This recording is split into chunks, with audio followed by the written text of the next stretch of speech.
Udah direkam? Aman. Ya langsung ya. Assalamualaikum warahmatullahi wabarakatuh. Waalaikumsalam. Waalaikumsalam warahmatullahi wabarakatuh. Yang terhormat Ibu Dian Novitasari, selaku dosen mata kuliah pada analisis sistem dan teman-teman yang telah meluangkan waktu untuk presentasi pada hari ini. Di kelompok 8 akan mempresentasikan hasil diskusi kami, yaitu analisis means and change terhadap latar belakang pemilihan kendaraan yang digunakan oleh mahasiswa. Next. Yaitu yang terdiri dari satu, saya sendiri 23012. Yang kedua ada Nadia Nuratul Adia dengan NIM A1 channel 23024. Yang ketiga ada Hazel Rajendra Yuris Nahel dengan NIM A1 channel 23046. Dan yang keempat ada Beneran Surya Utama dengan NIM A1 channel 23054. Yang terakhir Muhammad Ma'ruf Fisabilillah dengan NIM A1 channel 23106. Baik, yang pertama langsung saja yaitu pendahuluan yang akan disampaikan oleh Bondan. Oke. Metode Means and Change atau MEC dapat digunakan untuk menentukan keterkaitan berbagai aspek kendaraan dengan alasan pemilihan kendaraan oleh narasumber. MEC dapat berfokus pada bagaimana atribut-atribut kendaraan seperti kenyamanan atau harga berhubungan dengan konsekuensi yang dirasakan dan nilai-nilai pribadi yang lebih dalam, sehingga akan menjadi alasan bagaimana konsumen memilih suatu kendaraan.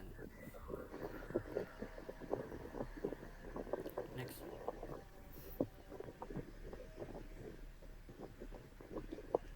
Kedua ada metodologi penelitian.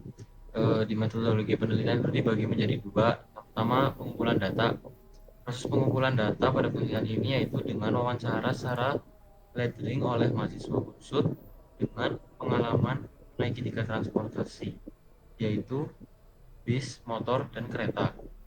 Yang kedua ada analisis data.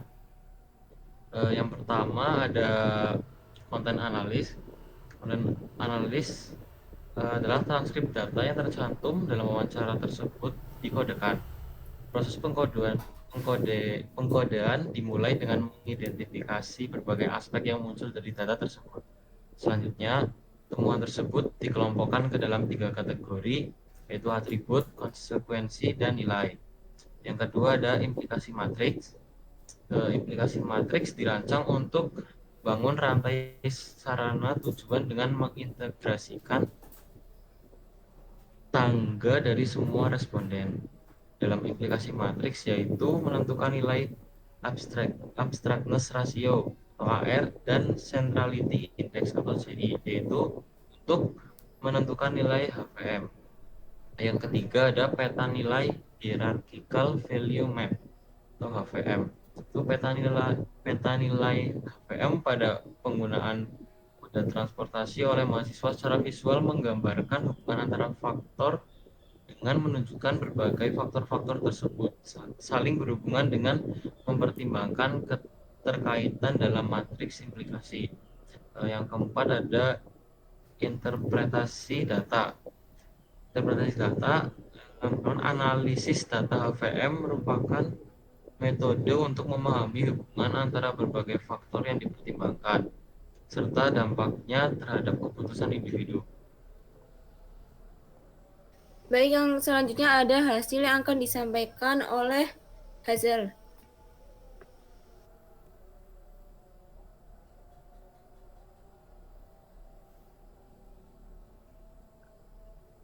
Yang pertama adalah wawancara responden.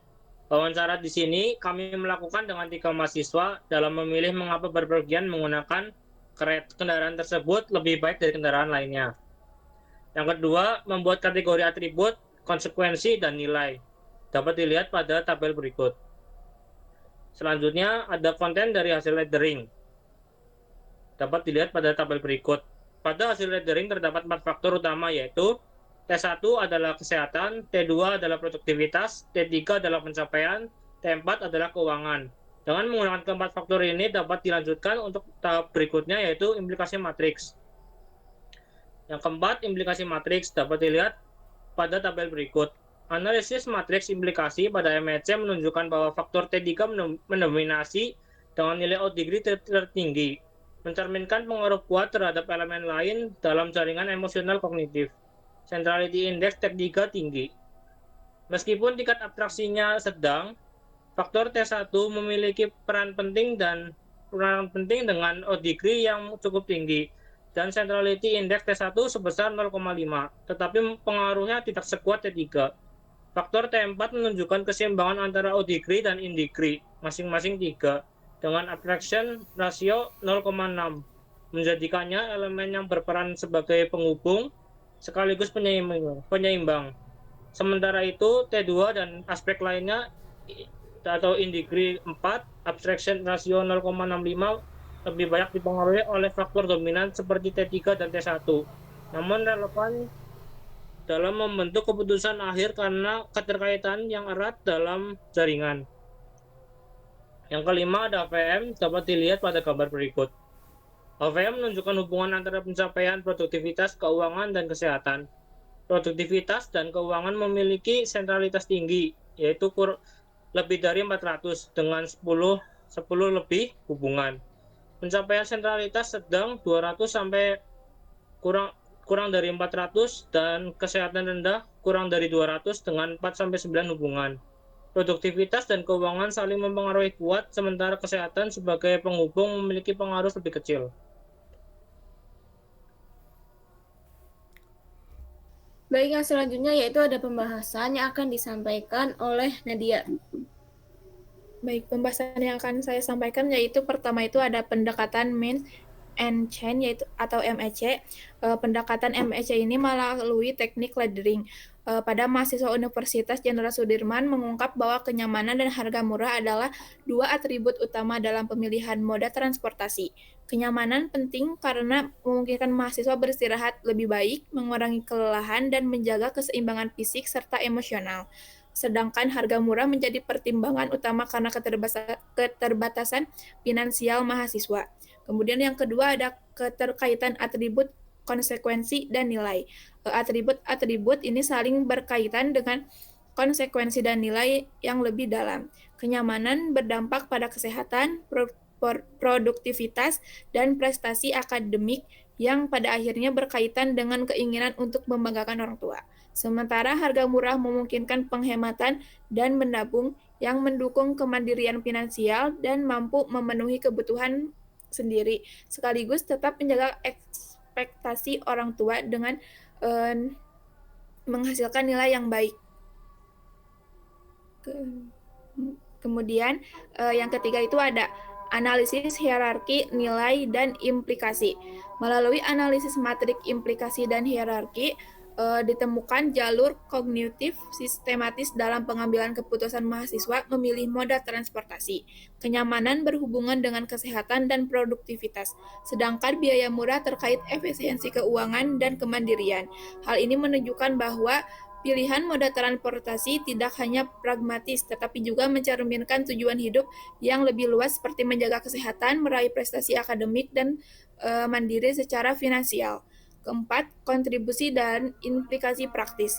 Pendekatan MEC sangat berguna untuk memahami perilaku konsumen secara menyeluruh, khususnya mahasiswa. Dengan pemahaman jalur kognitif ini, penyedia transportasi dapat merancang strategi pemasaran dan produk yang sesuai dengan kebutuhan emosional dan nilai personal konsumen. Selain itu, hasil ini dapat menjadi dasar pengembangan model perilaku konsumen yang lebih fokus pada makna dan nilai, bukan hanya aspek fungsional semata.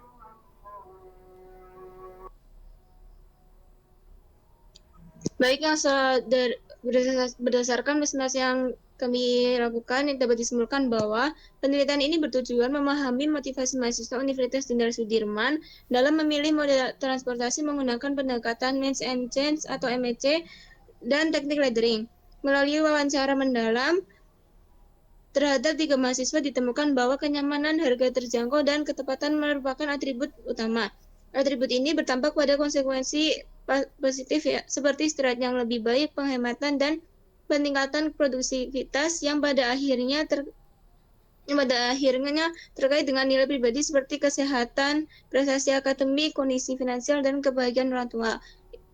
Pemetaan melalui Pemetaan melalui hierarchical value map menunjukkan hubungan hierarkis antara atribut fungsional dan nilai emosional, menegaskan peran MEC dalam merancang strategi pemasaran dan pemahaman perilaku konsumen secara mendalam.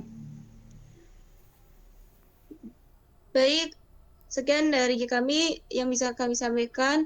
Mohon maaf apabila ada kesalahan. Wassalamualaikum warahmatullahi wabarakatuh. Waalaikumsalam warahmatullahi wabarakatuh.